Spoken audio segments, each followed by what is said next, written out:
Hello and welcome to another tutorial video.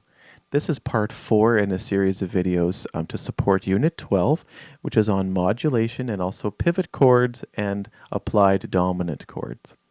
So let's take a look at where we left off, and also we'll discuss a couple of little tips and tricks. So we spoke about modulation and how modulation is actually a change of key from one key center to another within a phrase. But at the same time, the modulation we're going to be speaking about today is where the original key signature is still used, but when we change key to a new key, we use accidentals to signify that key change. Now, we spoke about how a pivot chord is a very important pivotal moment, I guess you could say, which is kind of a bad joke, sorry about that. It's a very important moment when we use one chord or a particular chord from the original key, and use that as a chord to transition into the new key smoothly as well.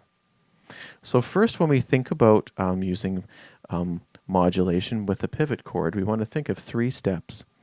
Step 1 is to establish the home key of the original progression, which then has at least one dominant functioning chord. It does not have to be a full cadence, but there has to be some kind of semblance of the new key. So either a 1 and then a 5, or a series of chords that are fairly strong in that new key.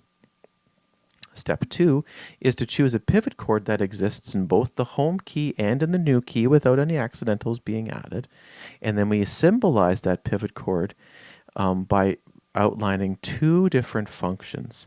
The first function is, what is the function in the original key? And then after that, what is the function of the chord if it's spelled in the key we're going to, or the key we're modulating to? And then after that, following the pivot chord, you want to have some kind of a cadence or a strong lead towards a cadence, so that there's a confirmation of that new key with a specific resolution with a cadence in that new key. So by following these 3 steps, this will help to create a successful modulation using pivot chords. Usually a pivot chord as well is outlined and labeled prior to any accidentals that are changed permanently when we change from one key to another. And again, chords like the 6 chord, the 2 chord, the 4 chord, even the 5 chord can be used as the pivot chords.